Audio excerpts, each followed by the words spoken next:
wasiirka wasaaradda caafimaadka iyo fayadhowrka qaranka mudane aadan barre ducaale ayaa maanta ka qayb galay kulan kama dambaysta tartan kubadda cagta oo loogu talagalay isdhexgalka dhalinyarada oo muddooyinkan ka socday magaalada caasimadda ah ee Nairobi kaasi oo lagu soo gabagabeeyay garoonka kubadda cagta ee iskuulka hoose ee New Islii Primary School oo ku yaala degmada Kamakunji oo ay u badan yihiin Soomaalida ku dhaqan caasimadda Nairobi.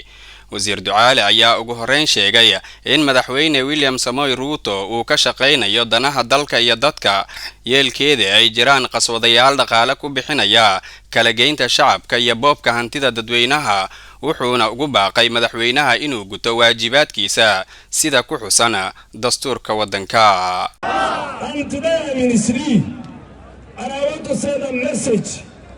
maanta waxaa ku suganahay Islii waxaan rabaa inaan fariin diro fariin cad oo ka imaanaysa xaafadda Islii oo ah wadnaha bulshada Soomaalida ee wadanka marka go'aan laga gaaro gudaha Islii waa fariin taabanaysa guud ahaan wadanka waxaa taageeri doona madaxweyne William Ruto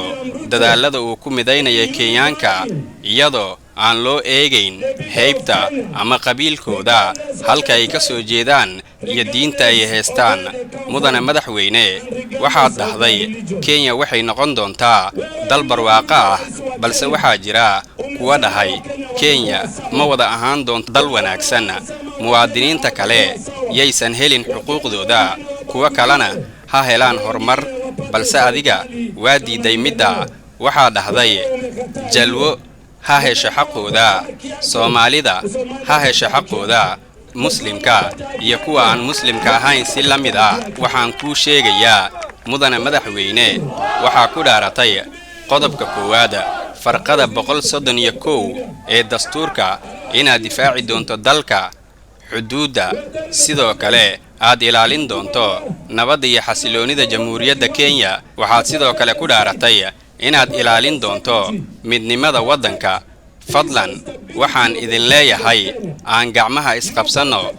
oo aan madaxweynaha kala shaqeyno dadaalkiisa.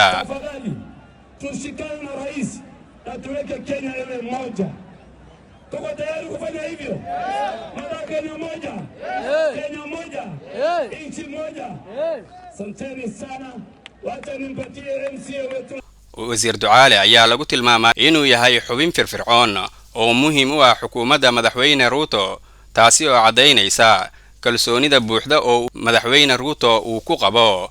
kaasi oo ay in badan isla soo harjadeen waxaana arrintan ay keentay in wasaaradda kala duwan uu soo maray si uu meesha uga saaro ama uu soo xiro rid waliba oo caqabad kasta oo dhaliil ku ah xukuumadda in ay u soo maraan mucaaradka wadanka.